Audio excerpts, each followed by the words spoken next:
This is a short video for my students taking the Saltmarsh shell class. Saltmarsh shell is designed by Laura Crowley. This is a demonstration of the bias bind-off. Alright, so if you're going to be knitting along the back of your sweater, Laura has you do a decrease that is not as stepped as most neckline bind-offs are. So the little trick that she has you do is you're going to knit one less stitch than it says across the pattern. And then you're going to turn your work around and you're going to slip the first stitch unworked across. And you're going to pop it over the second stitch on your needle. Like so. And then you'll bind off the remaining stitches. This direction said to bind off 5. I've already bound off 1, 2, 3, 4, 5. So by having that last stitch slipped instead of purled, you can see it's causing a more gradual slope. You want to be careful as you work that stitch that you don't stretch it when you're turning your work around. I'm going to finish this off and then I'm going to come back and demonstrate again,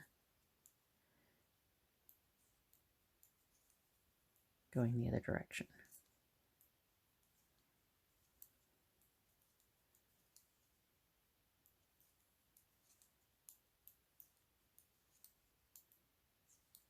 Just purling back to the beginning of the shoulder.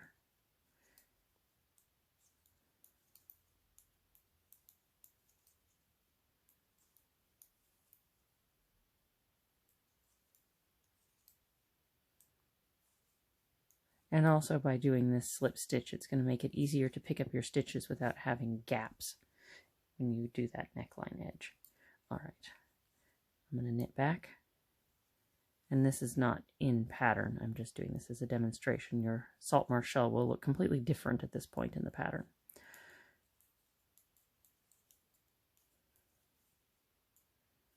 Again, you knit across.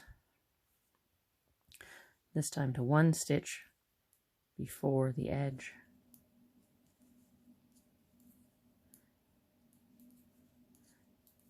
You can see I have one stitch before the neckline remaining on my needle. I'm going to leave that one on. I'm going to turn my work around carefully. I'm going to slip the stitch from my right needle over the first stitch on my left needle. A little bit tricky. And being careful not to stretch anything out, I'm now going to continue to bind off those last 4 of the 5 stitches. Remember, that was the first stitch of 5 I bound off. Now I've done 2,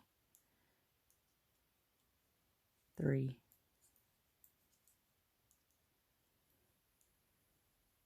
4, 5. And she only has you do 2 decreases. I'm going to slip that back over so you can see that causes a fairly even decrease edge. You don't have the jog that you would have if you were doing the typical stepped increases. All right, I hope you found that helpful. I'll see you back in class.